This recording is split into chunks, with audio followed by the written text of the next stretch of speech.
And a very good evening to you, and welcome to today's edition of Politics 101. It's Monday night. It's the first day of the traditional work week, and it's the second week. We're entering the second week of the teachers' strike in Guyana. Welcome to Politics 101. All those of you who are joining us from in Guyana, welcome. Welcome to you. If you're joining us from Berbice, welcome. Welcome to Politics 101. If you're joining us from the Essequibo, welcome. Welcome to Politics 101. Those of you joining us from the hinterland, Mabaruma, there in the northwest, welcome. The teachers from Mabaruma have been in the news recently. Today, welcome to Politics 101. Of course, those of you who are joining us from the various parts of Berbice, West Berbice, east of the Berbice River Quarantine, down the Kanji Creek, the people of Barakara and others down there, very, very good evening to you. And of course, those of you closer to the city, closer to Georgetown, East Coast Demerara, West Coast Demerara, East Bank Demerara, and of course, those of you who are in Region 10, Wisma, Mackenzie, and surrounding areas. And of course, those of you further afield, Region 7, Region 8, Region 9, good evening and welcome to Politics 101. It's the second week of the teacher strike, and so we're on the move. Our people are on the move, and when we're on the move, we have got to stay very close to the action. Welcome to those of you joining us from the wider Caribbean, Trinidad and Tobago, right down there in the southern Caribbean, right up to Jamaica and the Bahamas in the north. Welcome to Politics 101. Someone told me that they pick us up from in Cuba. One of the students there made contact with us. If you join us from Cuba, very good night to you. Very good night. Beautiful island. Always a wonderful experience. I had my first experience in Cuba a couple of years ago, and what an experience it was. Propaganda is a hell of a thing, If you listen to what people say about a place, you then form opinions about that place, and then you get there, and it's not what you hear in the propaganda.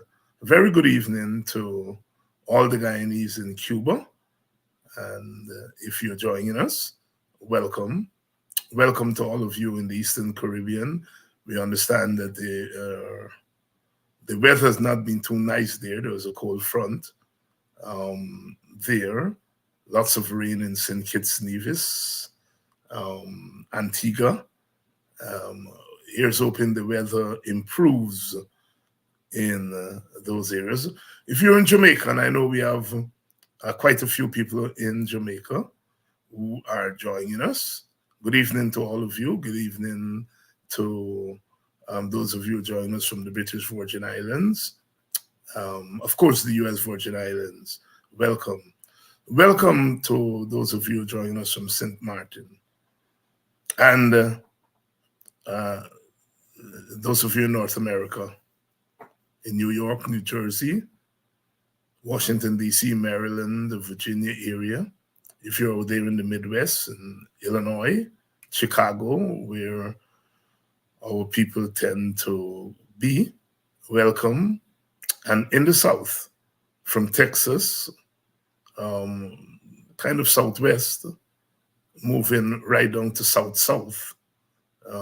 Those of you in Tennessee, South Carolina, North Carolina, and of course in Georgia, Atlanta, Georgia, welcome to Politics 101. Miami, those of you who are out in the West Coast, on the West Coast, the Southwest, California, Arizona, and some of you, I understand, are joining us from Washington State.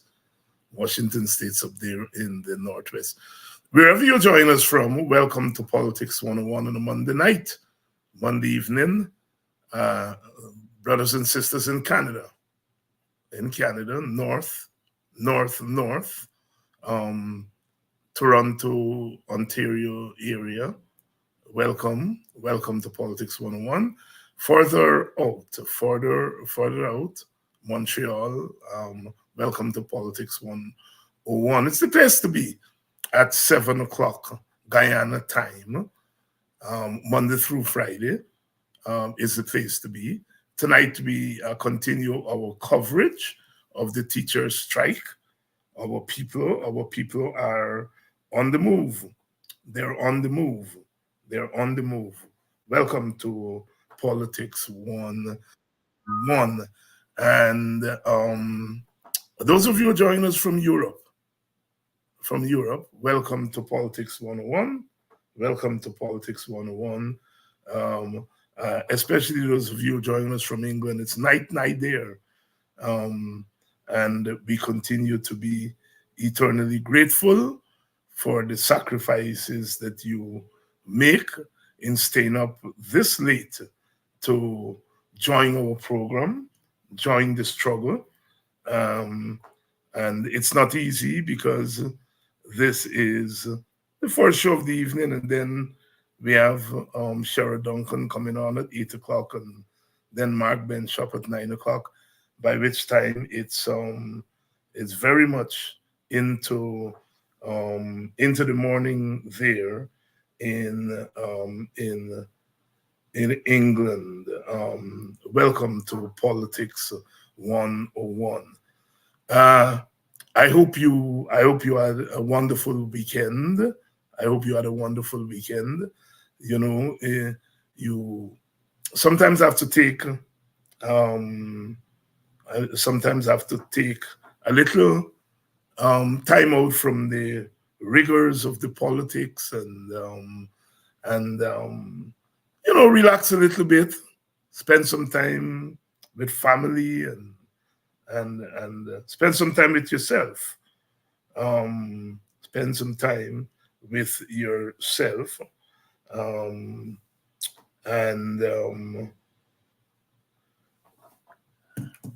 so I hope you were able to do some of that for the weekend. Tonight we are expected to be joined by the General Secretary of the Guyana Teachers Union, Sister Coretta McDonald.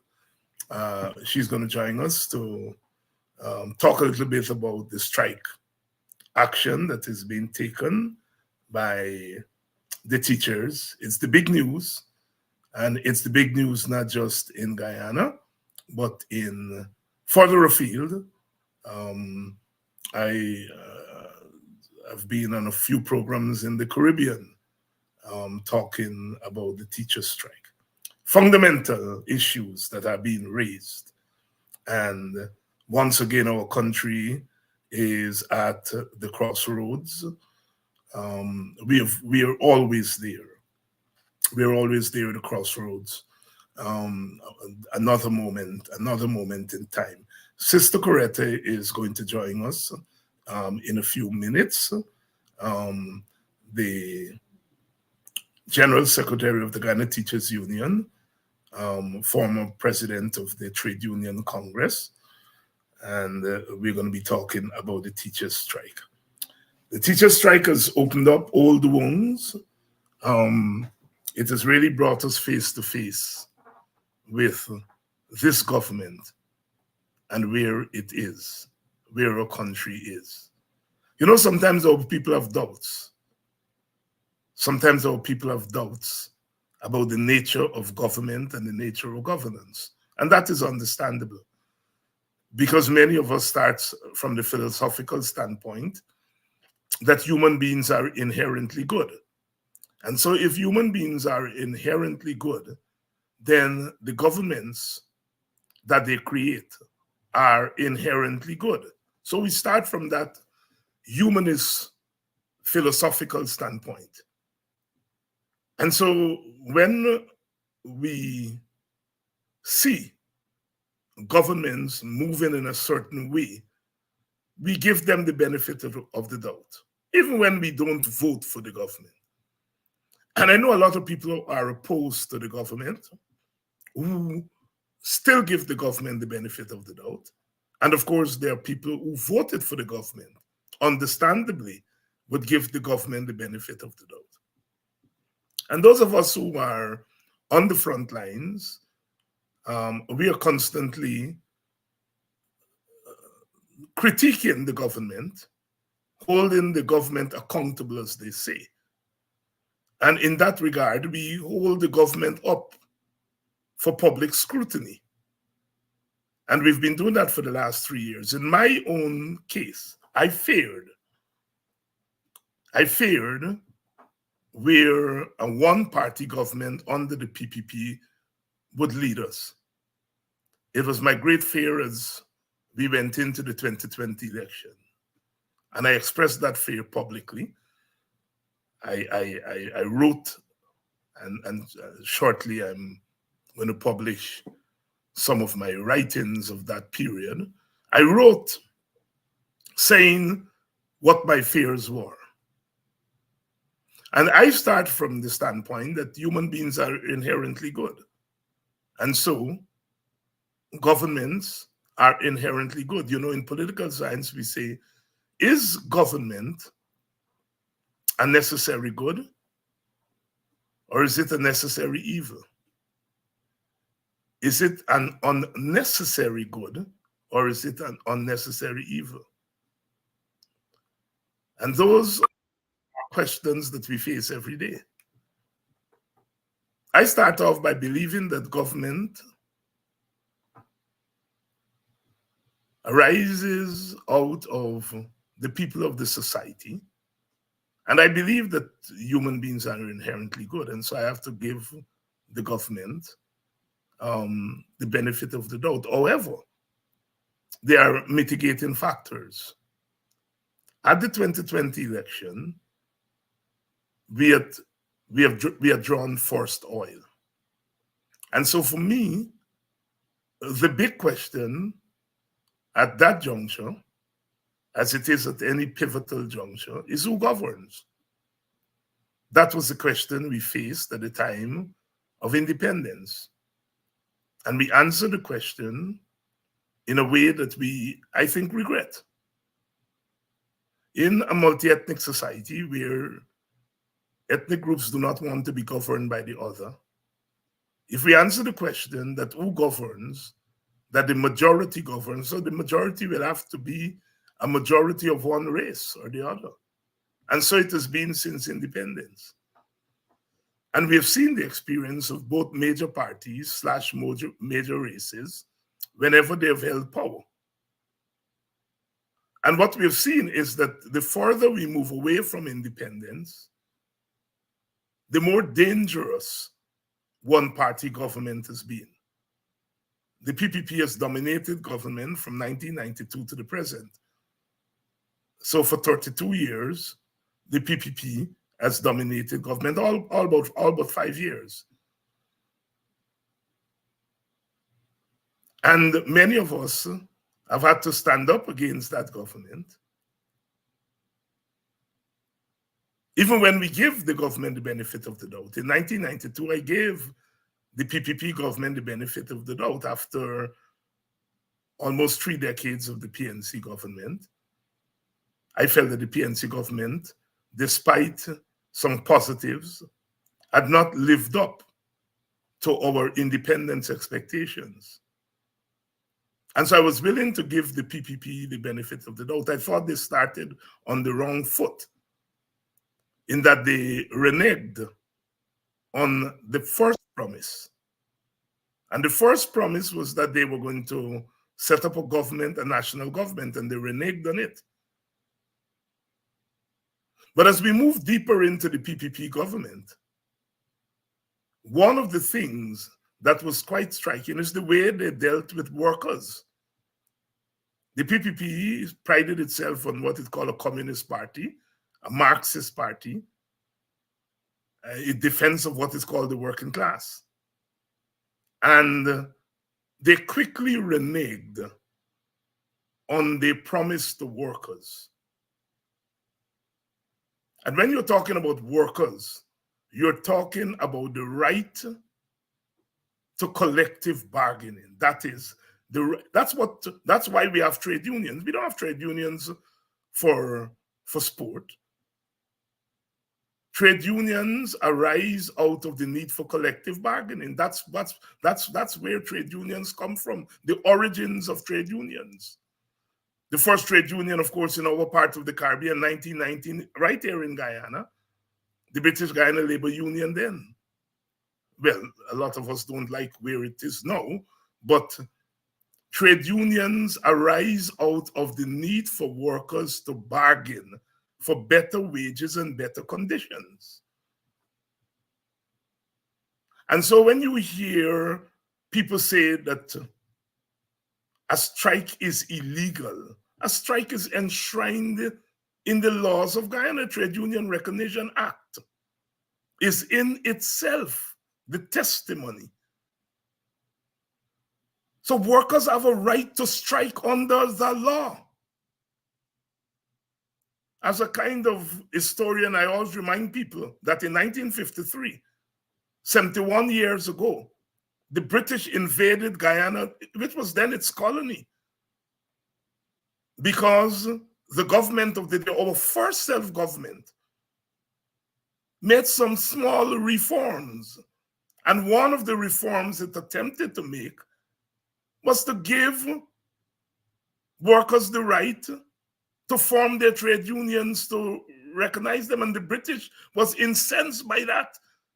Within the context of the Cold War, they saw that as heresy, and they invaded Guyana.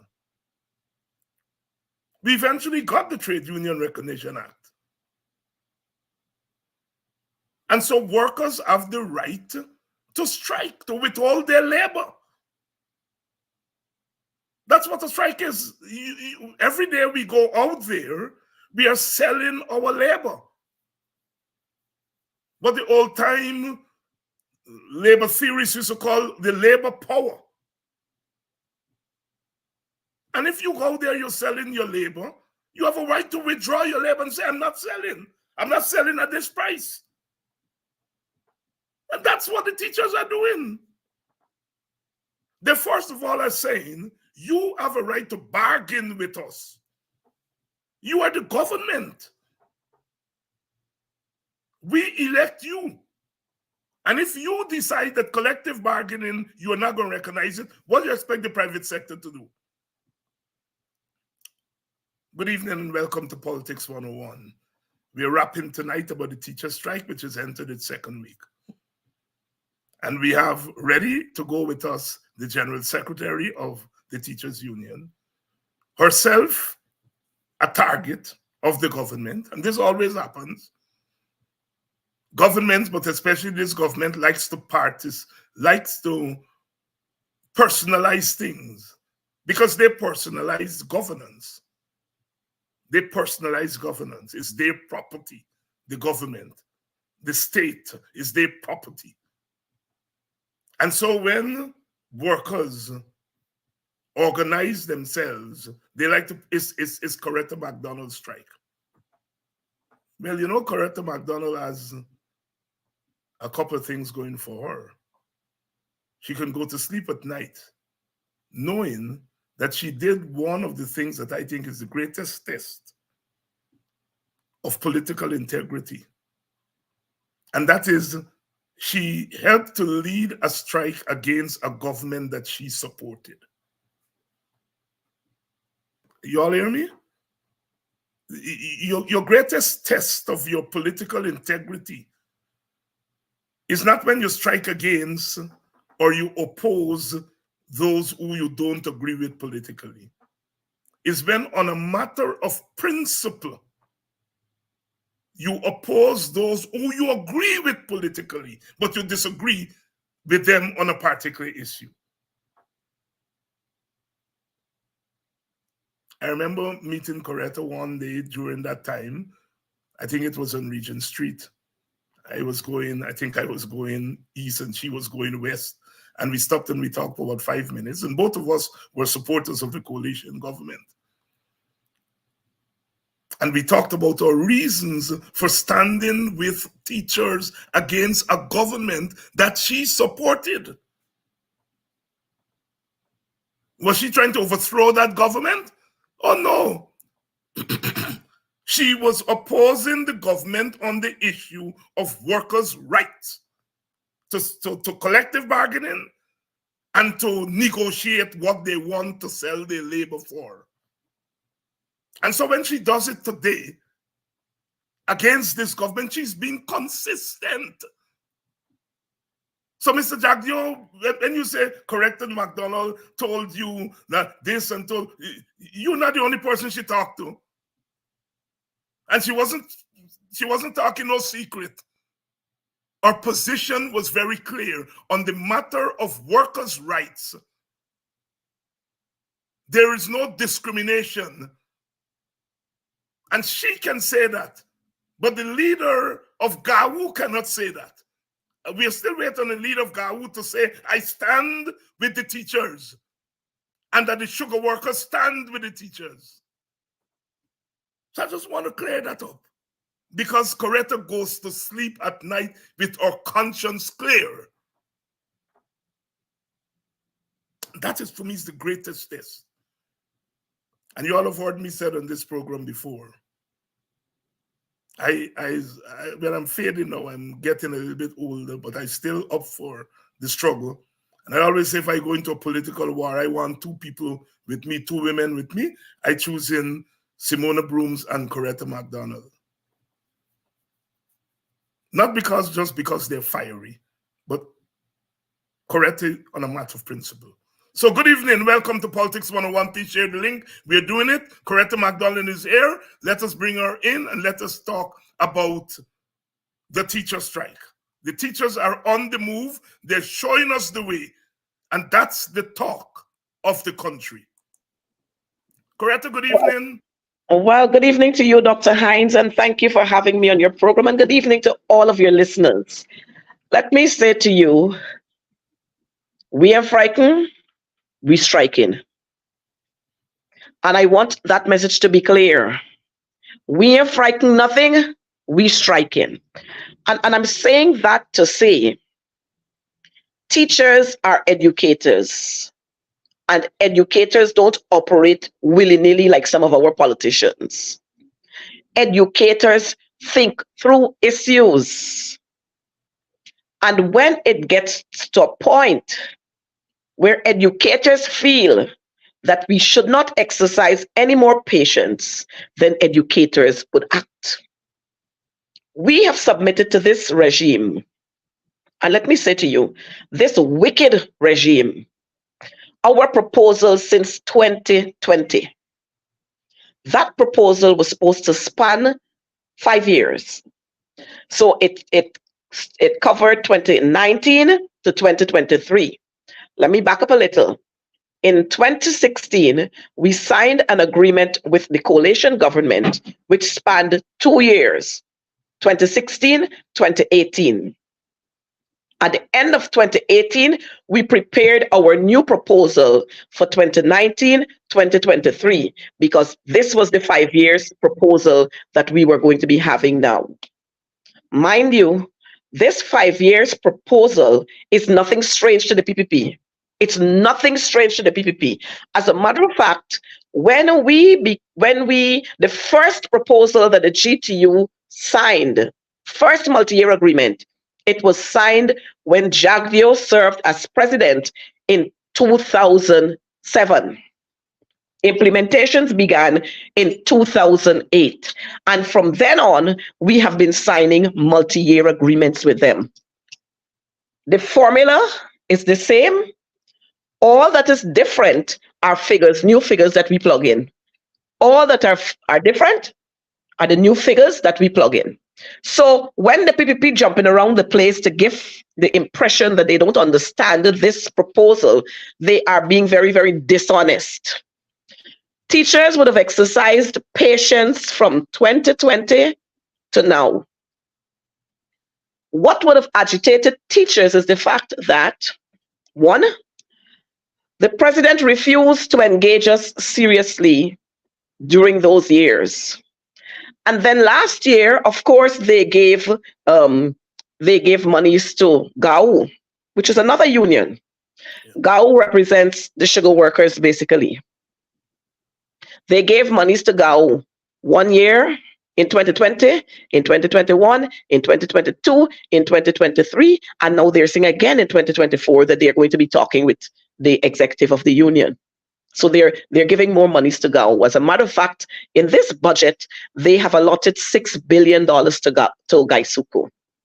Now, as the teachers' union, we saw it as disrespect when this government selected last year 100 specially selected teachers to meet with the president at State House, whether to have breakfast or lunch, I don't know. But we found that very distasteful because those teachers who were identified, none of them has the authority to speak on behalf of this registered body called or named the Guyana Teachers Union. None of them have the authority to speak on behalf of us. Now, these 100 were selected. Let me give you a quick one. From Region 1, Maruko. First teacher is the sister of former Foreign Affairs Minister Caroline Rodriguez. That's the first teacher. Second teacher is the brother of Mr. Harris, who was implicated in all this skullduggery during the 2020 elections with the ballots and so on coming from Region 1 when they couldn't find the statutory documents, the ballots were soaked. His brother. The third young lady, it is alleged that she is the child mother of Ganga Prasad, who served as a PS at education and at local government election. You're getting the drift? Yes, I'm hoping that our audience, that they're getting the drift. Friends, the other, family, and favorites. All right. The other young man is the son-in-law of a prominent PPP acolyte in Region 1. Now, you tell me, what do you think those 4 individuals will come to State House to say to President Ali? More than that, some of them are heading schools and some of them are junior teachers in their schools. For those who are head teachers, their staff did not know that they were going out to talk to the president. For the junior teachers, their head teacher did not know where they were going. All their head teacher got was, Miss will be absent today. And she should put that in log on school business. So the education officer's calling to say that. Now, when you have family and friends affair, do you think families will go against families? There are not many families who are right-minded and right-thinking, and who are straight. There are families, especially within the PPP, who are crooked. So they turned up there to speak not on behalf of the teachers, on their own behalf. Putting that aside, I heard the president talk about, after that meeting, he said, oh, there is a comprehensive package for teachers. Well, teachers still waiting for that comprehensive package. And just last week, Friday, we learned that there is a best welfare package that is now coming for teachers. We don't know what the comprehensive package had in it. Maybe that went when he signed that agreement with Maduro. That comprehensive package probably went there. So it's a new package. But I'm saying all of this to say, the PPP government believes that teachers are stupid. That's what they believe. Secondly, they have refused to talk to the Guyana Teachers Union because, as far as they're concerned, one, the majority of teachers within the teaching system are Afro-Guyanese, and it is presumed that they are coalition supporters, so we can punish them. Thirdly, they feel that because Coretta McDonald is the General Secretary of the Guyana Teachers Union, and she's also a member of parliament for the APNU AFC, that they cannot talk to us, as if Coretta McDonald is the union. But you know what? I'm happy that our teachers would have heeded the call. As a matter of fact, our teachers said to us, if y'all are not going to make a move, and that's the executive they were talking to, we will remove you and do what we have to do. Our teachers have said so. And I'm happy that our teachers on the Essequibo coast, they came out in their numbers, because this is not about politics. And this is what the teachers have been saying. This is not about politics. This is about bread and butter and survival for us. Our teachers in Maruka and Mabaruma and Port Kaituma, they are out of schools. Our teachers from regions 2, 1 to 10, and Georgetown included, they are out. Support is growing larger and larger. We have parents who are coming out there to support us. We have persons stopping by to drop off water, juice, ice, some biscuits, some food, some chana. Every day, all across this country, persons are sponsoring teachers snacks and their water and their juice. As a matter of fact, we saw in Region 2, persons have donated 2 tents to the teachers so that they can open the tents and be under the shelter.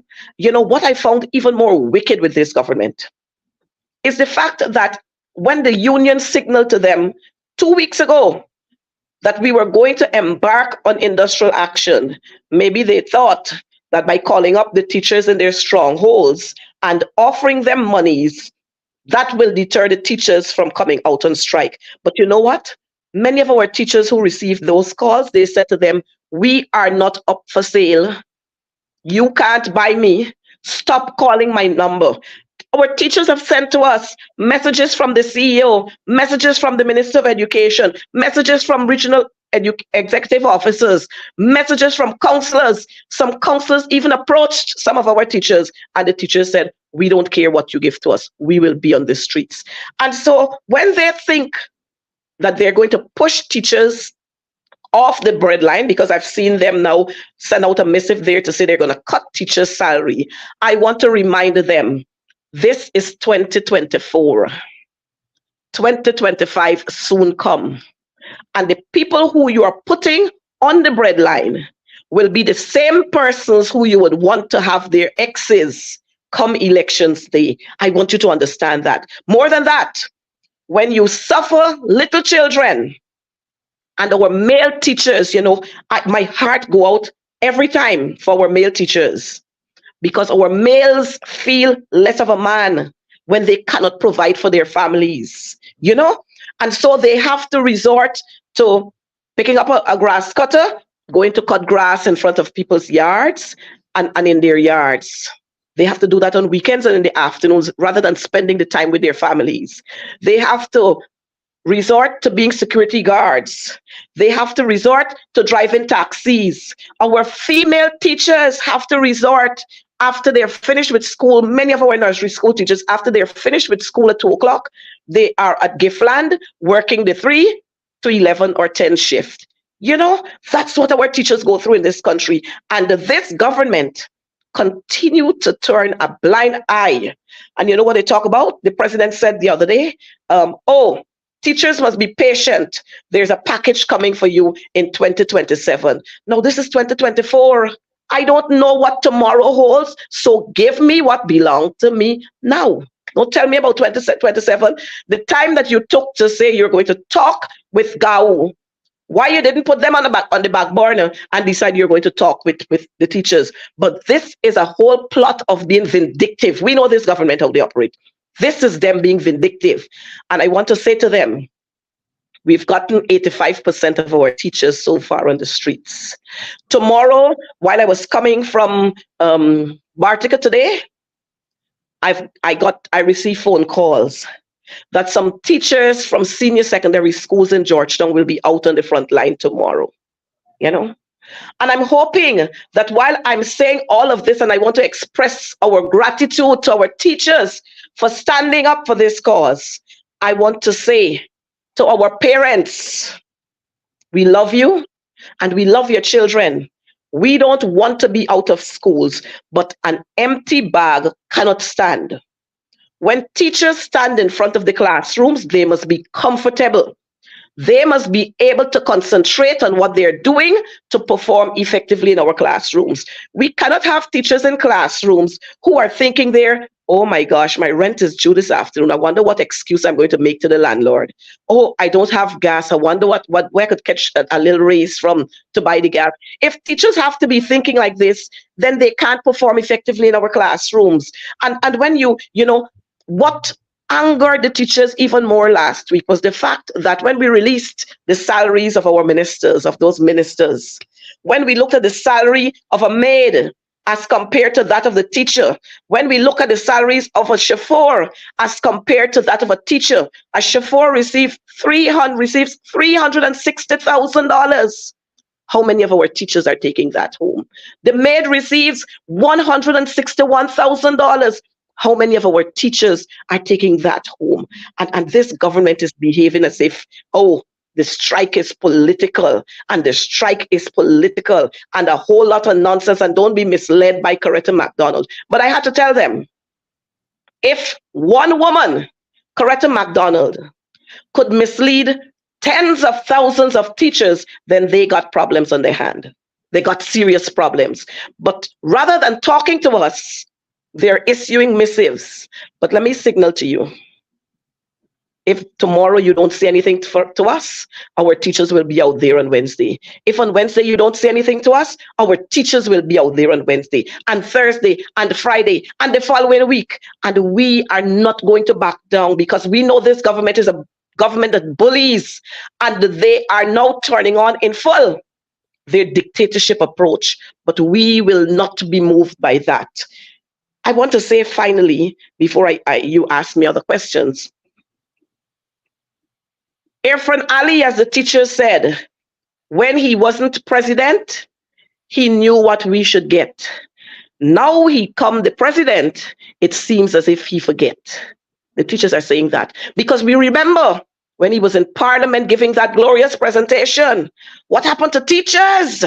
What happened to the nurses and the policemen? And what his government will do? More than 25%. We are still waiting for it from since 2020. We saw the vice president talking about 50% salary increases. We're still waiting for it. We saw the same vice president during 2018 complimenting Coretta McDonald. The same Coretta McDonald who they're brutalizing and abusing now, they complimented her when she stood up against the coalition. And Jack Bew himself said, the strike is legal. Teachers have real issues. President Granger, you need to talk to the teachers. President Granger, you need to cut your spending on dietary, travel, and the rental of buildings. And he highlighted the bond where they were renting at that time. And he said, cut out all of those and pay the teachers. Now he's vice president and he's saying the strike is political. Priya Manik Chand, and this is how hypocritical these persons are. Priya Manik Chand, on her Facebook page, every day, she had a comment there in support of the teachers and the teachers union, and urging the Minister of Education to speak with the teachers, urging the president to speak with the teachers. And today, Priya Manik Chand is saying, oh, she's an attorney and she will fight us to the last. Well, the teachers got a good one for you, Priya. But when you boil all of this down, these people just don't care about poor people. They don't care that poor people's children are out of schools. You know why? Because their children are being tutored in private schools. So that these children who are attending public schools because their parents can't afford it, they don't care about their well-being. Sister Coretta McDonald here tonight, updating us on the teacher strike which started last week, Monday. And she gave us the stunning numbers there. 85% of the teachers are on strike. Let's repeat that. 85% of the teachers are on strike. And I'm stressing that because, for 3 years, the teachers and other workers have been derided by our own supporters who are saying, oh, you all taking that, and oh, you all this, and oh, you all do that. But time is longer than twine. And I had occasion to say on this program and other programs that a strike is not an easy thing. A strike has to be last resort. And so when you see trade union leaders say we're going on strike, it's because all other doors are closed. Yep.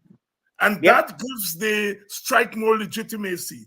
As you look at the faces of the teachers, they're not just African Guyanese faces. No. Look at Essequibo. Mm-hmm. Look at Borbis. Orialo. Orialo. Some of those people, I'm sure, voted for the PPP. Anai. That's right. But because the teachers' union played the cards the right way, yep. That is, they exhausted all the legal, formal, and not so formal avenues because the strike has legitimacy. And I want us to understand that as political people, as political supporters, everything has a season, everything has a time, and you have to go through the process. Coretta, let's talk about collective bargaining, because your wages is, of course, the outcome of collective bargaining. If there's no collective bargaining, there is no real wage package. The government can do what they say. What they told the 100 teachers, they're going to give them an upgrade in their allowances. Trade union businesses, first thing is you have to talk to the trade unions. You have to talk to the. Tell us how many times have you all reached out as a union to the government, asking them to talk? I understand they said they misplaced, missive and all kind of thing, but give us a sense of what goes on behind the scene between trade unions and employers. All right, let me say to you, the dishonesty in all of this is massive when it comes to the PPP. It's massive. Because the PPP are the ones who spoke about democracy. They showered and they lambasted the coalition government, and they were urging them to return to collective bargaining. Now they're in the seat. It's a totally different situation. But I want to say, in 2020, August of 2020, when Priya Manikchand assumed office again as Minister of Education, we met with her. We submitted to her a copy of our proposal. We spoke briefly on that proposal, and she said to us, well, she's going to have the PS and other members who will form the committee to meet with us so we can talk. We had, I think, maybe 2 such meetings. The poor PS then, Alfred King, could not give us any definite word because nothing was said to him. And he can't commit himself to anything. So when we met the first time, we said we were going to look at numbers according to your scale, the salary scale. The ministry was tasked with getting up all the numbers because you pay the teachers, so you must know the numbers that you have. And then we were going to do the math, how much you can offer. First of all, we were hoping that when we would have submitted that proposal, we would have received a counter proposal so that we can look at, and then we come to the table looking at these 2 documents, pulling out what is common in the 2 documents and what is unlike. We start our discussions on that. It has not happened up to today. But we went there in good faith, like everything else. My president and some of my colleagues, they are not as aggressive as I am. And so they said, GS, you got to exercise a little patience. So we went to the next meeting.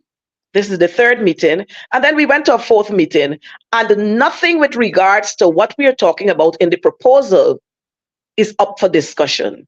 We hear about the concerns that we raise, which are most of them are outside of the proposal. We hear about the classroom sizes that we've asked them to reduce classroom sizes. We talk about writing of notes of lessons. We don't want daily notes of lessons. We talk about scheme of work. We talk about so many records that teachers have to be filling in that all mean the same thing. And so those are some of the issues that they came with. We also threw out to them the issue of the master teacher approach, where we are saying, look, Many of our teachers in schools are very good classroom teachers. But when you remove them from the classroom through promotion and you make them administrators, they sometimes crumble because that's not what they're good at. But of course, the teachers have to apply for promotion because that's the only way to secure a better pension and a better gratuity. So teachers opt to go. So we said to them, look, let's look at this plan. We can follow what we've lost your audio for a minute there. Okay, right. Okay. So we said to them, let's look at the plan that they have in Trinidad and Jamaica, and we can tweak to suit ourselves. So we can apply the master teacher program or project in Guyana, where we are not going to promote these very good math and science teachers and social studies and accounts teachers, but we gave them the salaries that is equivalent to the position that they were going to apply for, whether it's a deputy or a SM or a HOD or even a head or even headship, as long as they're qualified, we were going to grant them those positions. So those are some of the issues, the concerns that we brought to the table, that the ministry, they would have taken those, modified them, and put them on a list of 27 that they're saying, look, we did this for teachers, look, we did that for teachers. A whole lot of untruth.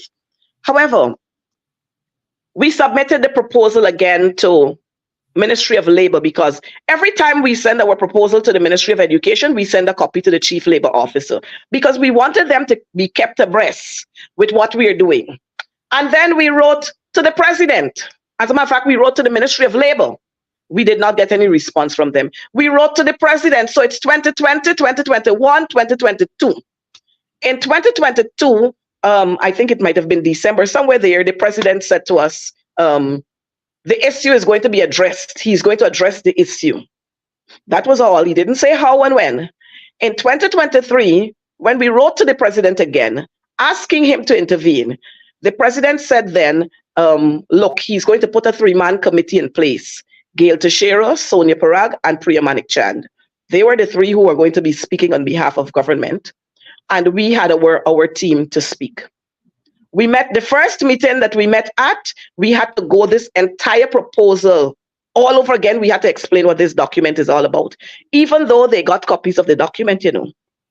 All right, you recognize the delaying tactics and all the shade and so on that they throw in there. So we went there and we explained what the package is all about. We were told that the next meeting, we were going to break down the proposal into 3 or 4 committees so that we can have persons looking at some aspects and some other persons looking at other aspects. And then we will bring all together rather than the entire committee going through everything. We felt good about that. And so we divided our officers into the various groups, and we said we were going to work, we were going to provide whatever materials we had to provide, and the ministry would provide, so that Ministers Gail Teixeira, Sonia, and Priya would be able to talk to us. 2 meetings after that, we were told, oh, they did not get the information from the regions because the regional education officers, they failed to submit the information on time. The next meeting, oh, they got the information, but they are waiting on the Ministry of Finance to give them word on it. That's 4 meetings we're talking about there. The next meeting, we were called like about a day before the meeting to say, one of them is out of the country and we can't have the meeting. They're asking for rescheduling of the meeting. That rescheduling of that meeting went for about 3 weeks. We continued with the patience and the tolerance and everything else. And we had the final meeting when the date. When we turned up for that meeting, thinking that we were going to hear some positive things from these folks, we were told then by Minister Teixeira that she's very sorry. But she has nothing new to say to us. Mind you, before, during these meetings, they kept saying to us, they cannot commit to anything. They cannot commit to anything. That meeting, they said to us, they don't have any information to give to us. At that point, I got pretty upset because here is it. We had our regional vice president, Essequibo, who traveled from the Essequibo coast to come for this 1 o'clock meeting. We had the president traveling from the quarantine to come to this meeting. We had the regional vice president, Berbice, traveling from the west coast of Berbice to come to this meeting. We had 2 colleagues traveling from Region 3 to come to this meeting. Now, a simple email could have said to us, sorry, but we'll have to reschedule because we don't. So I told her, I said, you brought people here to waste their time. You couldn't send a message to us. well, we wanted to tell you that, and I don't see it as waste time. I said, yes, it's waste time, because what am I benefiting from this? And it is at that point that we decided all avenues that we have ventured into have been exhausted. So we wrote the Ministry of Labor and we said to them, our talks have reached stalemate and we are requesting from you that you intervene and we go to conciliation. We even sent to them the document that speaks to avoidance of grievance and dispute, because they didn't have that document. So we sent a copy of the document to them and we copied the letter to education as well as the president. There's a 14-day span. The 14 days went, and so we wrote to them now to say, look, we wrote you asking for conciliation. That period has passed, and so we're asking for arbitration. Please tell us when you're ready to speak with us, and by that time we will have names of persons whom we think you can choose from to be the arbitrator.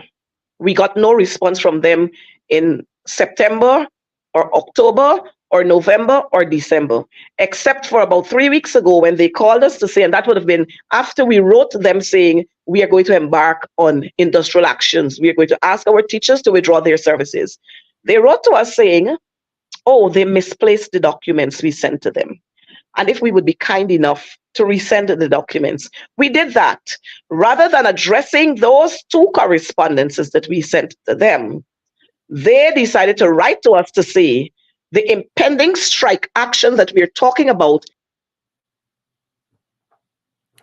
We seem to have lost Sister Coretta there for a minute. She's going to come back on. Welcome to Politics 101, the riveting program tonight. We've lost Coretta for a minute. She's going to come back on, hopefully. But you are hearing there from the General Secretary of the Union all the steps that they took. And I wanted that to come out. That this was not people waking up one morning and saying we're going on strike. They took all the steps. I think Sister Coretta is coming back in. Yes, she's back in. Let us bring her in. Yes, Coretta. You know, they do this to me all the time and every time. When I was on the Essequibo Coast, they shut the live off, you know, and then when I go on air, they shut it off, they interfere with it. But that's not going to stifle our message. It will go out there. Yes. So we wrote to them indicating to them that we're going on industrial action rather than them writing to say, look, come on, let's talk.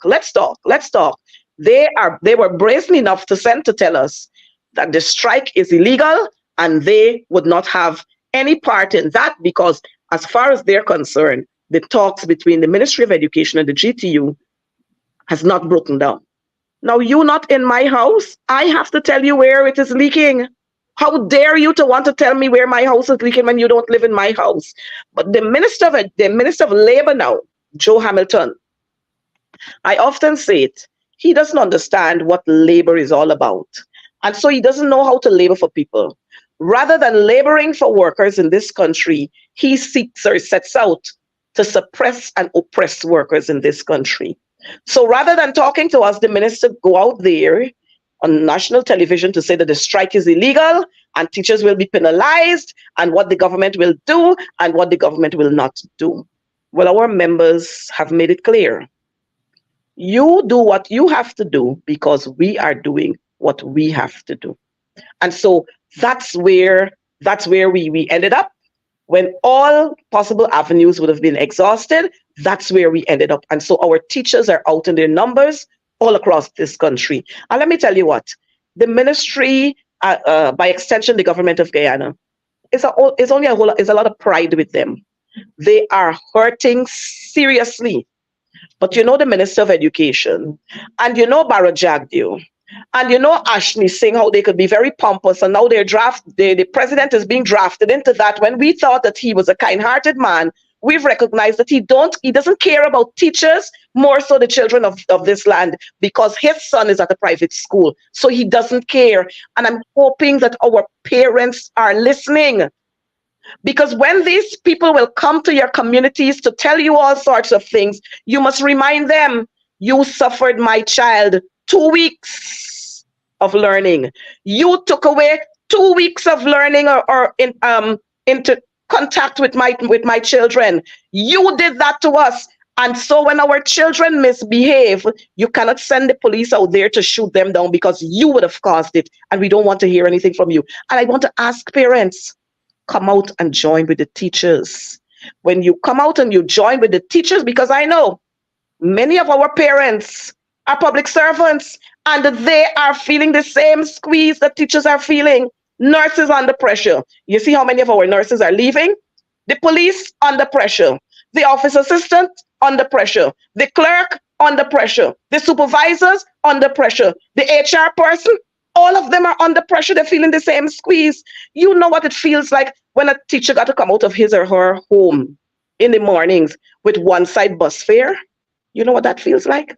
Mm-hmm. You know what it feels like when you wake up in the morning and all you have is some water and some sugar to make either some lime wash or some sugar water for you to drink and to give to your child. Today I was in Bartica and a teacher said to me, she said, Miss, I'm a single parent. And we've seen many of our single parents, our teachers who are single parents, doing short videos. She said to me, she said, Miss, nobody don't know my struggle. She said, I am out here because there are many days I cannot afford to send my daughter to play school. So she said, no. She said, many days her daughter cannot attend play school. And I'm saying, why? She said, Miss, because I can't afford it. Many days I don't have anything to put in her lunch kit. She said, that is the reason why I'm out here. I am not out here because of me. I'm out here because of my daughter, because of those teachers who are in training college, and because of those young men and women who will want to join the teaching profession. I am here to pave the way for them so that they don't have to go through this hardship. So when the minister flounces herself around with her Louis Vuitton bag and this kind of shades and so on, they can't understand the plight of teachers because they don't have to face the marketplace. They don't have to stand up at the bus park and wait for a bus. They don't have to go to the supermarkets. They don't have to go out there and buy gas. They don't have to do anything like that because they got from maid right down. Outside of that, they got telephone allowances that they receive. They got entertainment allowances that they receive. And all the allowances that you think about, plus the monies that they siphon off from all the ministries. So they can't feel what teachers are feeling. So they can't understand what is happening with us. But I am thankful that our teachers, because they know of their plight, they have decided, APNU or PPP, as long as you mess with us, we will be on the streets. As long as you mess with us, you can be on the streets. Coretta, obviously when the strike started last week, the turnout, you had estimated it after the first couple of days to have been around 55 to 60%, and now you're saying 85%. What do you think from your observation? And you've been traveling around. You told me the other day you were up in Bobis, you were in Bartica today. What do you think are the factors that are playing in to teachers saying, look, I might have been a little bit hesitant at first, but now I'm coming out on strike. What do you think are the factors that are at play here? The very bold and abrasive missive and interviews that are being conducted by the ministers of education and recently by the president of this country, where the president, rather than saying to this nation, look, I am prepared to talk with the teachers, he gave the teachers abusing out. And so those factors have influenced the teachers who came out today and would have influenced the teachers who will come out tomorrow and the next day, and we will continue to sit out there. You know what? When we see spirited citizens coming out there, loaning their buses to teachers, bringing a coal pot and wood and rice and oil and chicken, and if you notice, our teachers are cooking right on site. Yeah. It is saying to us that what we are doing, it cannot be illegal. It cannot be illegal what we are doing, because if that's the kind of support we are getting from public spirited citizens, it means that they are in sympathy with us. But it's only the PPP don't understand that. And you know what? They went out there to talk about Coretta McDonald. And of course, Dr. Hines, you know me by now. I got very, very thick skin. So the things they say don't bother me. Oh, where Coretta McDonald got money from to buy a Lexus. Right away, you notice that they're pulling me in a category as if this lowlife can't drive a Lexus. Yes, You know, yes. she's a lowlife. She's a black woman, so she's not supposed to drive a Lexus. So I had to respond to a couple of them. Because you deemed me to be a lowlife, it's hurting you that I'm driving a Lexus. And according to them, a new modeled Lexus that you can't drive. So that will continue to hurt you. They call me racist. They call me hard face. They call me mophead. They call me nitwit. All kinds of things they call me. But you know what? I've been patient with them. But now I'm no longer patient with them because I said to them yesterday, don't come on my Facebook page and put foolishness there, because anytime you put it there, I will answer you accordingly. So I had to tell a young man, I had to make 2 young men famous and a young lady. The young lady is the personal assistant of the Minister of Education. And that's to tell you how low these people are, that she cannot say to her personal assistant, you should not be attacking Miss McDonald. So her personal assistant, Andrea Premnott, she is on my page and she's putting up all sorts of things. Devo Posad, he lives in the US, but he's on my page putting up a whole lot of stupidness. And some Viren, somebody is on my page, apart from Abel, somebody, Siram or whatever is his name. But you know what? Let me tell you, I had to tell them last night, get the hell off my page. If you don't like my post, block and delete me. Don't write foolishness under my post. Write it on your page. And when you write it on my page, I will tell you what I want to tell you. So the one, Devo, he wants to be Devika. So I had to address him in that capacity. He wants to be Devika. The other one, Viren, he, like I said to him, he was my father's stepson. You see, there's feel I don't know the business. So I had to expose that he was my father's stepson. And because my father is Afro-Guyanese, he was upset with it. So he vexed with me too. So I had to let the people know that's why he's upset with me. And that's why he put in all these derogatory comments there. Well, the other one, Andrea Premnott, Melly Mel will address her. So I haven't really been addressing her the way I want to address her. But I will I'm saying on this program, if they feel, and mind you, when you answer them correctly, they cry now foul and they're playing victims. And oh, imagine Coretta McDonald, a public figure, and Coretta McDonald, an MP, and Coretta McDonald, the General Secretary. So you could tell the General Secretary what you want to tell her. You could tell the MP what you want to tell her, and tell yourself that the MP's mouth is in her mother's belly. Well, sorry, not this MP. I will not get to the gutters, but I will give you the most suitable of responses when you come on my page. Don't come on my page to talk foolishness. You have your own page. I don't go on their pages. But you know what? All of them want to be my friend. And when they come on my page, they can't take what I'm saying. And mind you, I don't fabricate stories. I tell the truth. Because if you see the comments that persons are putting there under their comments, you would recognize that some persons know them and persons are giving them their stories there too. We got to some Indira Jafar Ali. Well, I have to find her. I don't want to find her to assault her or anything like that. I just want her to see Coretta McDonald in person. So she doesn't have to ask me where I get monies from to buy my Lexus. I will tell her then. And then they come up with GTU's financial status. I mean, you were in government for 23 years. How you didn't know that GTU's books were not in order?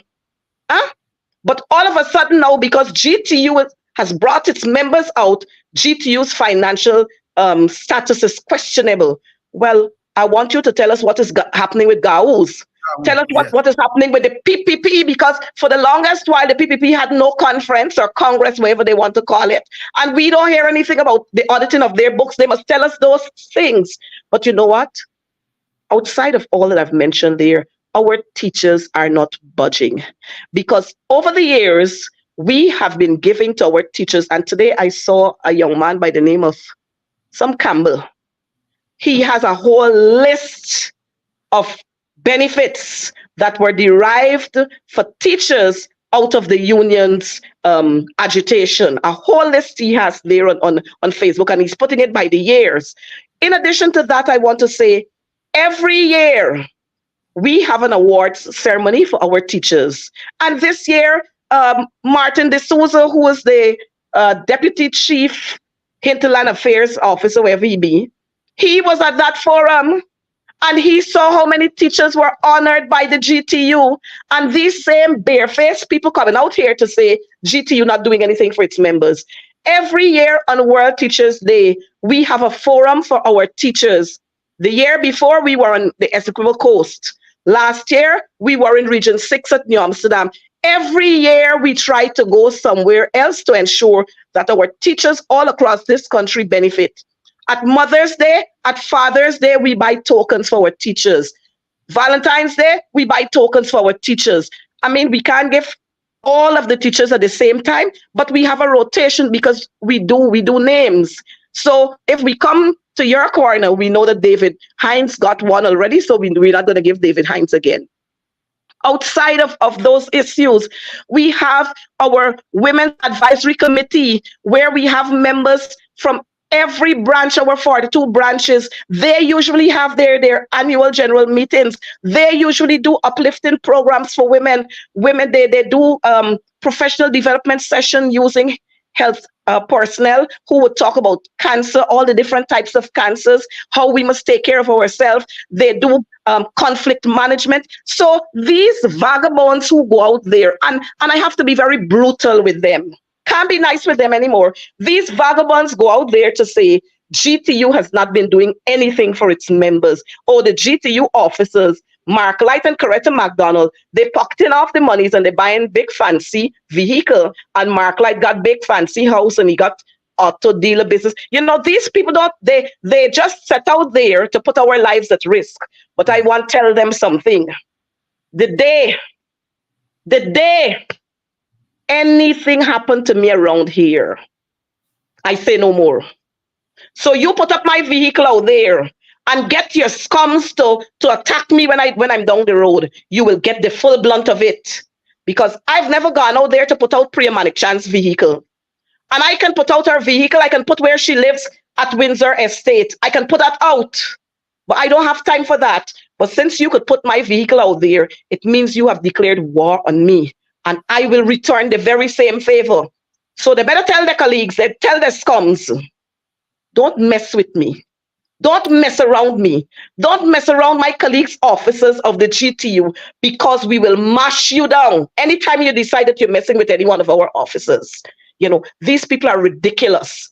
And I am so angry that if I see one of them, I wouldn't see. But let me remind them, when the coalition was in office and we struck for 9 days, not one teacher lost pay from his or her salary. None. That is caring. That is what love is. But you are telling us now that you are going to deduct monies from our teachers' salary. If you don't want our teachers to be on the streets, then talk to the teachers' representative. Talk to us. Just the same way you can talk to Gao, why you can't talk to us? Why is it so impossible for you to talk to us? So the teachers are right to say, Ali saying one Guyana, Priya saying no Guyana. You know, yes. The teachers are right to say that. Ali is saying, have patience and wait. And Priya saying they can't get. You know, and that is a fact. When you analyze everything that has happened that led up to this, we are seeing it as being honest and truthful, that the PPP have no care for teachers because the majority of our teachers are Afro-Guyanese. And it is the same fate that is being meted out to the public servants in this country. Yes, and Coretta, speaking about public servants and others, Coretta McDonald, she's going to come back in. They're messing with the feed, messing with her feed tonight, but she's coming back in. Coretta McDonald, combative as ever, combative as ever. She's back in. Coretta, talking. I know that they're messing with the feed here tonight. But Coretta, talking about other categories of workers, I noticed the Caribbean Union of Teachers have come out in support of you.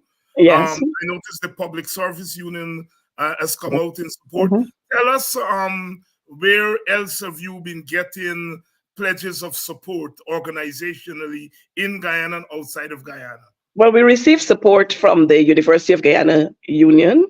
We have received support from the Guyana Trades Union Congress and some of the individual members, even though there's this cover letter coming from the Guyana Trades Union Congress, individual unions have sent us solidarity messages.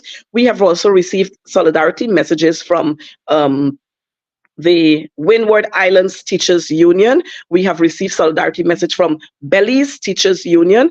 And again, even while the CUT, which is the governing body, would have sent us their solidarity messages, individual unions still feel inclined to send us those kinds of messages of solidarity because they understand what teachers are faced with. You know, Dr. Hines, if you were to compare the salary of a head teacher or a principal in Guyana as against that of a principal in St. Lucia or in Trinidad or in Jamaica, you would see where our teachers are as if our teachers are slaves and they're begging for crumbs, you know? And that's how the PPP feel that they must always treat you. You look around what they're doing in this country.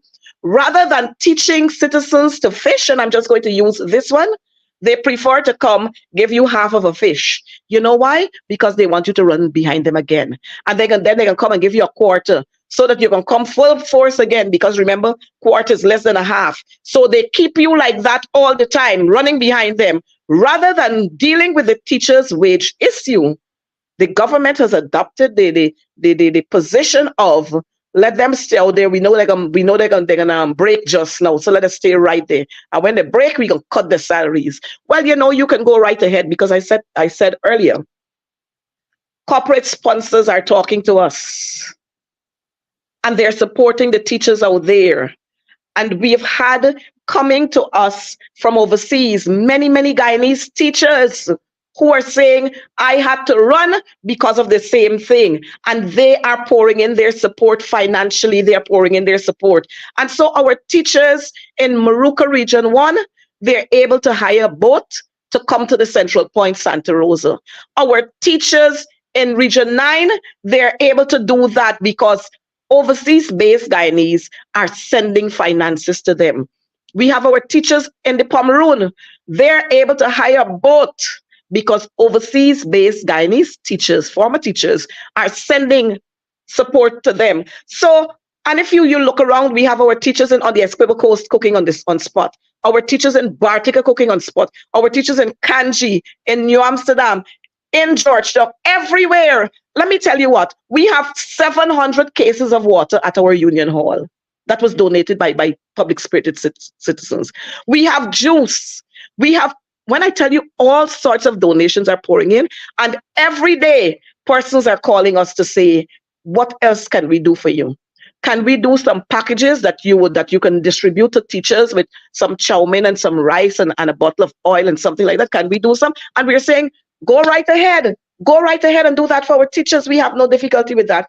So if they think that they're punishing us, let me say to them, think again. You are going to be punished, and we will see the backs of the PPP pretty soon if they don't change their attitude. And you know what? When you look around and you recognize, if the PPP were sensible, they would know that you cannot invest monies in infrastructure. And the people who are supposed to be manning these institutions, you're paying them no mind. Huh? Who will teach the children when you build all of these schools? Mind you, they like to twist your words, eh? Mind you, we are not opposed to schools being built, but you can't build new schools when you're not treating the practitioners who have to perform in those schools. You're not treating them well.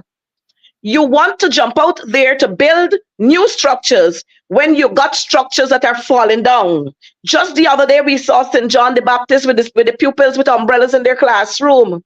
We saw St. John's College. We have the new Camberville Secondary, the front building. We have David Rose Secondary. We have the North Rumville that they're rebuilding. But if you see the work they're putting out there, you know, We got schools in Linden, the Mackenzie High School. A teacher had to fall down and break both hands for this wicked government to pay some attention there. You know, we had just the other day flea infestation in Linden. 13 schools were out. But you know what? They're not paying Linden any mind because Linden did not vote for them at local government elections, and they don't vote for them at general elections. So they're not paying them any mind. But you go to some other areas, you see what happened there. You see what happened there. And when you talk about these things, they want to tell you that you're racist and that you're racist. But this is not being a racist. This is being factual. This is what happens in Guyana, in our school system. Let me tell you a little more. When you go to the departments of education, in some departments, you want to know if you're in Bollywood. Mm-hmm. Mm-hmm. Now, I am saying if we're talking one Guyana, why can't we have a mixture of education officers? If you look at teachers who are being pulled out from their schools and seconded to the departments of education to perform duties, you check the breakdown. There is one particular race that dominates. You check central ministry, the assistant chief education officers that you have there. You check and see who are those people. I have seen them sidelined Carol Ben. I've seen them sideline Marcia Paddy. I've seen them sideline Patrick Chinadu. I've seen them sideline some people like Samantha Williams and some other officers who just decide to pack up their traps and leave. Because you're moving, you're shifting them off to the side, and you're bringing other officers to replace them, but you're allowing them to maintain their salary and all the other benefits. Nonsense. If we're talking one Guyana, then every citizen across this country must be treated equally. But this is Priya Manik Chand. This is Anil. This is the work of Bharat Jagdeo. This is the work of Ashni Singh. And this is the work of Irfan Ali now, where they're seeking to build empires for persons who look like them. And for persons who don't look like them, they want to have you crawl. And for persons who look like them, but they are following on the right path, they crucify you too. Because many of our indigenous teachers, many of our Indo brothers and sisters, they are victimizing them because they are on the strike with us. And that's how wicked the PPP are. That's how wicked they are. It is okay when GAU strikes, we don't hear about cutting pay. We hear the president, oh, the government will be meeting with them. The government will be meeting with them. But you're meeting with them, but maybe the GTU got leper around there, so you can't meet with them. So they probably have to interface with the Messiah to become clean, and then you're going to meet with them. But you know, whether you like it or not, they will have to meet with us. They will have Coretta, to.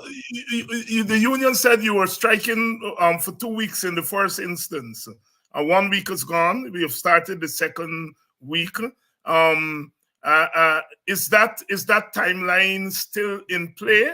That you are going to strike up until Friday and then close up and go home? Or... Well, we said that because we were hoping that the government would have been sensible enough to not even allow the strike action to take place. Yes. And since you've allowed 1 week to go and we're into the second week, then our teachers, we wanted to say to our teachers, look, while we understand the sun out there, and if you're hearing my voice and you're noticing my face and so on, we said, look, we didn't want to have you in the sun all the time. Let's let's stay in, let's come to our union hall and so on. And you know what? Our teacher said, no way, we're not coming off the streets. So with that kind of energies and positivity coming from your members, you know that as leaders, you can't sidetrack because they'll throw you over and do what they have to do. And so I am hoping that good sense will prevail and that this installed regime will be ready and willing to talk with us. We are ready to talk with them. If they're ready to go to arbitration, we are ready for that. If they're ready for conciliation, we are ready for the talks. But let me say to them, we are not going to get involved in idle talks. We are going to get involved in talks that will bring out positive, and I repeat that, positive and tangible benefits, which means that these talks, while we're having them, we will put timelines to these talks. And after maybe a week or 2 weeks, based on the issues, we know which one we can give a deadline of a week to, what we can give a deadline of 2 weeks to, what we can give a deadline of 3 weeks to. So we're not going to get involved in idle talks. In addition to that, I want them to understand that when you come to talk to us, that issue of the issue with that letter that you sent to us to say you, with immediate effect, you are stopping the deductions of our teachers' salary, you will have to reinstate that. Just note, let them just know that. You know, so the conditions. It is so wicked that teachers have given them orders to, one, deduct monies from my salaries because I'm a member of the credit union. They have not stopped that. Teachers have given them orders to say, I would like you to deduct monies from my salaries to pay the bank because I have a mortgage at the bank. They have not stopped that. Teachers have given you the approval to deduct monies from their salaries because they owe courts or somewhere else. But you have not stopped those deductions, but you've stopped the deductions that teachers have given you the approval for to deduct $700 from my salary and remit it to the union. If that is not wickedness, tell me what is. Tell me what is if that is not wickedness. And then they expect the union officials to come out there and smile with them and to speak in good faith. We cannot, because you have declared war on us. So we cannot speak in good faith unless you reverse some of these wickedness that you've set out to do. Clearly, there are conditions for talks, and Coretta McDonald has listed them here tonight. Coretta, come Friday, if the government does not come to the table, more likely than not, you will extend the strike. So we will be waiting to hear that announcement on Friday. But your first line of action is that you want to go to the table and talk. That's our first line of action. The first line of action is to go to the table and talk. And then once you talk, it must be positive talk. It mustn't be idle talk. And so when you're coming to the table with us, there are some outstanding issues there where you have to submit numbers and the finances. You must come with that. Don't come for us to talk over anything. We ain't talking over anything. Come with the information that you were supposed to have submitted while we were talking before, while we attempted to talk before. Come with those kinds of information. But I want to say finally to us, look how wicked this government is. We have had since 2006, one condition in our agreement that says the government will give to the union every year $20 million. And that $20 million is for us to put in a fund, a revolving fund, a housing revolving fund, so that teachers can be drafted into that fund and they can receive monies to either start building a home or to do renovations to their home. Well, first it was to build a home. And then we recognize that many of our teachers, they have homes. And so they might want to do some renovations. So we added that clause in. During the 2015-2020, the PS then at Education, Mr. Vibert Welch, while we had the task force that President Granger commissioned, we were talking about this revolving fund. And we were talking about it there again because we approached the commercial banks and they were saying to us that we were giving you our monies, but we still had to pay interest on those monies if you were to administer this project. And when we worked it out, it came right down to the same day as if you're going to the bank to take a loan on a regular. And we said, this cannot work. So those monies have now been increased to about $400 or more million that we have in a bank account between the GTU and the Ministry of Education. So Vibert Welch decided that, look, since none of the commercial bank want to do this, then we'll have to find somewhere to get it done. We approached the Ministry of Finance. They said they couldn't do it because they had started something at one time and they couldn't do it. So we said, all right. Mr. Vibert Welch came up with the idea that, look, I am going to put in place an entire unit at the Ministry of Education where we are going to employ persons to put into this unit, and they will be responsible for manning this project. And so we started going through the persons that you would want there, the qualifications. We started putting out the terms of reference, what teachers must supply, how they will receive the monies, how they will start paying back these monies, and so on. That project never got on its footing because we had the no confidence motion, and that threw everything off balance. And so while the government was busy getting their act together, this part of the process was delayed. However, when we had after the elections, we had then just excuse me. My sinus started acting up because of the Dustin Bartica. Yeah. At Linden on Friday. Anyhow, we said, look, we couldn't get it off. And so elections came and we had this 5 months whole rigmarole story and so on of recount and so on. But while all of that was happening, the GTU was being proactive. So we approached Mr. Trevor Ben at the Public Service Credit Union, because many of our teachers are members of that union. And we're saying they have a similar system like what we want to have.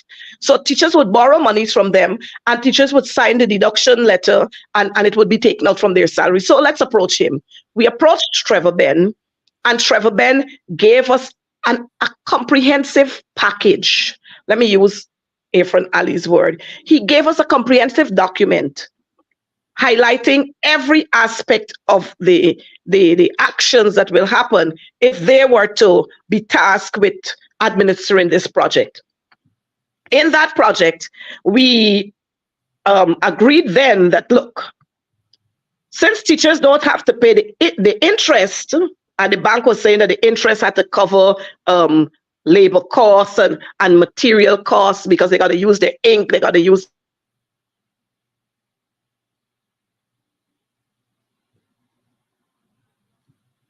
seem to Coretta McDonald, we seem to have a freeze there. We're so glad that you all have stayed with us all through the program. Clearly, Sister Coretta has brought us up to speed with where things are, and the news is good. The news is very, very, very good. Let us continue to support the union. Let us continue to support the teachers. Let us throw in our lot with the teachers. This struggle is a struggle for bread and justice. Bread and justice. And so we here on Politics 101, we're very, very, very happy to be giving coverage to this issue and to continue to support the teacher wherever you are. You can get in touch with the Teachers Union and they will tell you how they can help. Parents, please support your teachers. The other public servants, please support your teachers. Other workers, please support your teachers. We are hearing talk about the general strike, but that will come in the fullness of time.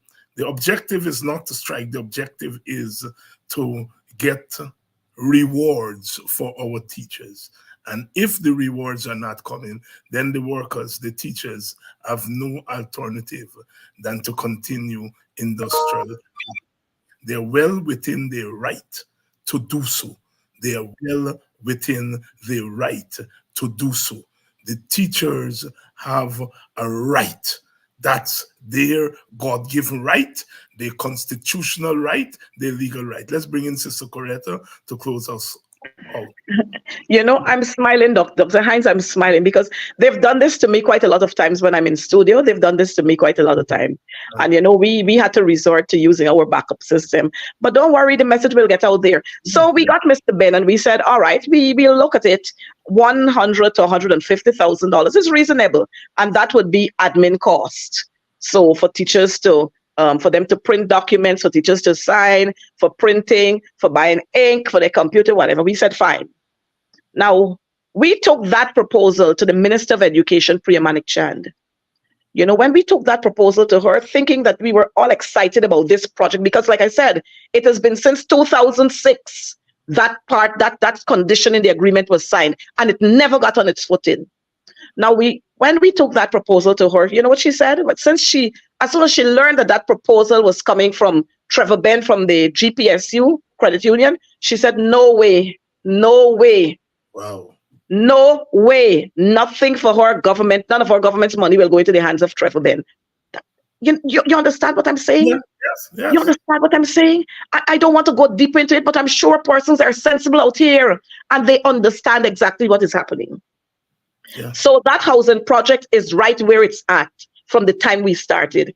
The house lots business is another condition in the agreement that we have not heard them addressing at any forum. But you know what they're telling our teachers? That our teachers should go and line up like every ordinary Guyanese in the line to apply for a house lot. When we have a provision that we signed on to in that document, and it just keep rolling over. Every year it rolls over. It rolls over. You know? But let me say, this government is wicked. And the Bible speaks to wickedness. And when they think that all is going to be well, or it seems to them as if all is well and good, there will be sudden destruction. The Bible said so. The Bible says so. And many of us are religious persons. Many of us, whether we are Christians or Muslims or Hindus, the three main religions, or whether we are Baha'is or we are Rastafaris or we are Jehovah's Witnesses or Pentecostals, all of us, this nation is a nation that looks up to the Almighty, whoever we call him. And when the people from this land begin to pray, castles and palaces and kingdoms will be broken. You know, when we had the issue with Venezuela, the president was running helter-skelter to meet with the leader of the opposition. We knew then that Guyana was ours. We knew then that Essequibo belonged to us. We knew then that we had to play not one Blusaki. We knew then that we had to play this land is my land, this land is your land. You know, we didn't want to hear those songs because it reminded them of LFS Burnham. But when Venezuela started putting pressure, they remembered those songs, that we should sing those songs. The time will come when this government will be reminded of who teachers are. And they are going to get the licks of Lisbon for failing to attend to the needs of teachers in this country. And what a way to end, Coretta. It's a pleasure having you. I know that you are so busy. We continue to support you. Long before the strike was called, we continue to defend you against the wicked attacks from the government, because soldiers are soldiers, and it's quite evident, as Bob Marley said, soon we'll find out who the real revolutionaries, because I want my people to be tricked by mercenaries. Thank you very much, my sister, and I'll be You're so welcome. And I just want to remind our people that every day we must come out with the chant that says, Pharaoh, let my people go, because these are the pharaohs in our land. The PDP, they're the pharaohs in our land, and we're going to beat you. We're going to pray, and we're going to stand together, because we're going to break that empire that you've built to punish and oppress ordinary people in this country. Teachers, long live the teachers of Guyana. Long live the parents of this country. Long live our children. And I want to remind them that the light is just beyond the tunnel there, and we're going to get there very soon. Thank you very much, Coretta, and I'll be checking in back with you in a few days. Thanks. Thank you much. Good night, and do be safe. Bye-bye. Thanks. Coretta McDonald there, the ever combative Coretta McDonald. It's a pivotal moment in our history. When you live in a country like Guyana, we have pivotal moments almost every day. And we have got to seize the time. Seize the time. This is a time for us to band together. If the teachers win, then we all win, because teachers carry the nation on their backs. Let us stand with the teachers. We'll be back tomorrow night, and we will continue our coverage of the teachers' strike, the implications of the teachers' strike, the consequences of the teachers' strike, because when our people are on the move, then those who occupy the seats of power tremble. They must decide whether they want to war with the teachers or they want to treat the teachers as normal, regular citizens with a right to demand fair and just compensation for their labor. See you all tomorrow night.